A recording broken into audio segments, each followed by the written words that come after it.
ओम नमो भगवते वासुदेवाय नमः। जय श्री हरि, जय श्री कृष्ण। श्री भागवत गीता का पंचम अध्याय।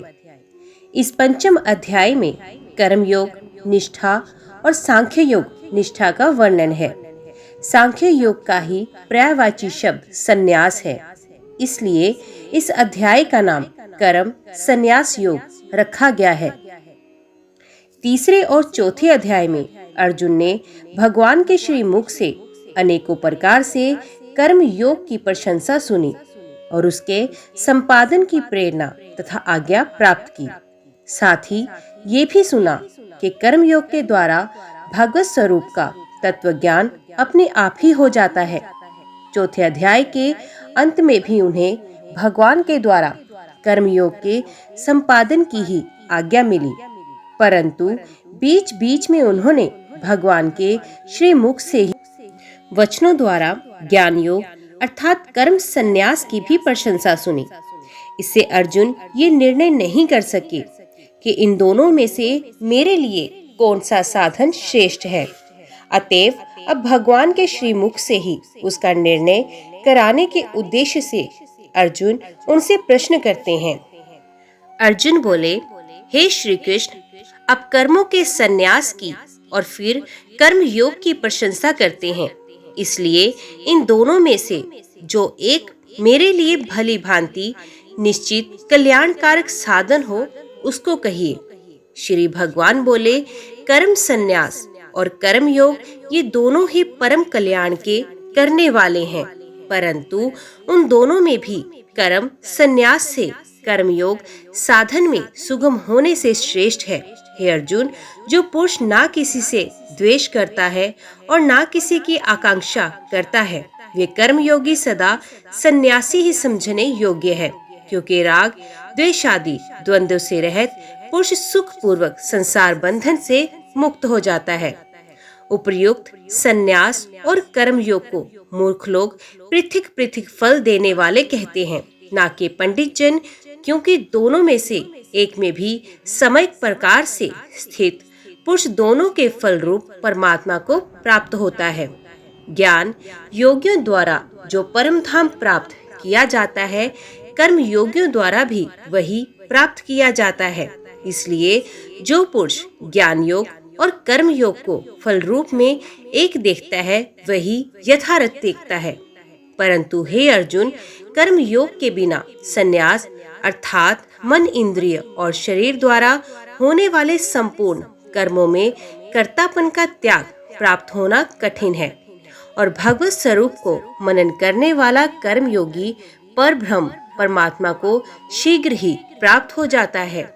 जिसका मन अपने वश में हो, जो जितेंद्रिय एवं विशुद्ध अंतकरण वाला हो और संपूर्ण प्राणियों का आत्मरूप परमात्मा ही जिसका आत्मा हो, ऐसा कर्म योगी कर्म करता हुआ भी लिप्त नहीं होता।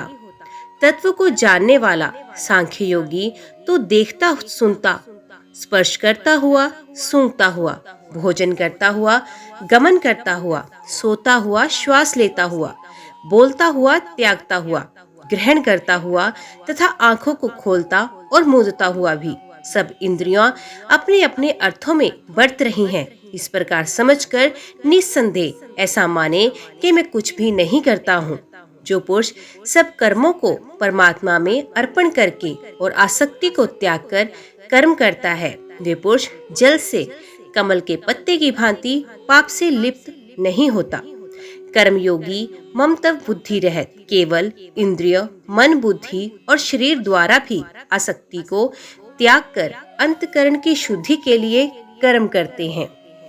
कर्मयोगी कर्मों के फल का त्याग करके भगवत प्राप्ति रूप शांति को प्राप्त होता है, और काम पुरुष कामना की प्रेरणा से फल में आसक्त होकर बंधता है।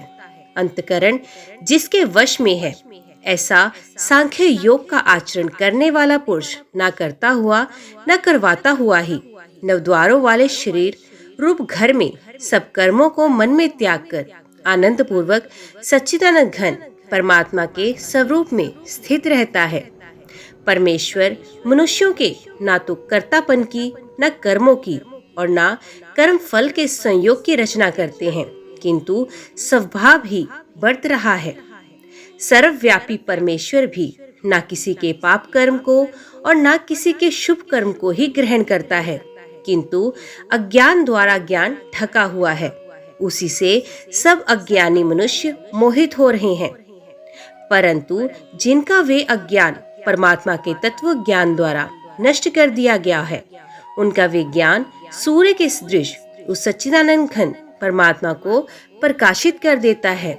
जिनका मन तद्रूप हो रहा है, जिनकी बुद्धि तद्रूप हो रही है और सच्चिदानंद घन परमात्मा में ही जिनकी निरंतर एक ही भाव से स्थिति है, ऐसे तत्परायण पुरुष ज्ञान द्वारा पाप रहित होकर अब पुनरावृत्ति को अर्थात परम गति को प्राप्त होते हैं। वे ज्ञानी जन विद्या और विनय युक्त ब्राह्मण में तथा गो, हाथी, कुत्ते और चांडाल में भी समदर्शी ही होते हैं। जिनका मन संभाव में स्थित है, उनके द्वारा इस जीवित अवस्था में ही संपूर्ण संसार जीत लिया गया है, क्योंकि सच्चिदानंद घन परमात्मा निर्दोष और सम है। इससे वे सच्चिदानंद घन परमात्मा में ही स्थित है। जो पुरुष प्रिय को प्राप्त होकर हर्षित नहीं हो और अप्रिय को प्राप्त होकर उद्विग्न न हो, वे स्थिर बुद्धि संशय रहित ब्रह्मवेत्ता पुरुष सच्चिदानंद घन पर ब्रह्म परमात्मा में एक ही भाव से नित्य स्थित है। बाहर के विषयों में आसक्ति रहित अंतकरण वाला साधक आत्मा में स्थित जो ध्यान जनित सात्विक आनंद है, उसको प्राप्त होता है। तदंतर वे सच्चिदानंद घन पर ब्रह्म परमात्मा के ध्यान रूप योग में अभिन्न भाव से स्थित पुरुष अक्षय आनंद का अनुभव करता है। जो ये इंद्रिय तथा विषयों के संयोग से उत्पन्न होने वाले सब भोग हैं, यद्यपि विषय पुरुषों को सुखरूप भासते हैं, तो भी दुख के ही हेतु हैं और आदि अंत वाले अर्थात अनित्य हैं। इसलिए हे अर्जुन, बुद्धिमान विवेकी पुरुष उनमें नहीं रमता। जो साधक इस मनुष्य शरीर में शरीर का नाश होने से पहले पहले ही काम क्रोध से उत्पन्न होने वाले वेग को सहन करने में समर्थ हो जाता है, वही पुरुष योगी है और वही सुखी भी है। जो पुरुष अंतरात्मा में ही सुख वाला है, आत्मा में ही रमण करने वाला है तथा जो आत्मा में ही ज्ञान वाला है, वे सच्चिदानंद घन परब्रह्म परमात्मा के साथ एक ही भाव को प्राप्त सांख्य योगी शांत ब्रह्म को प्राप्त होता है।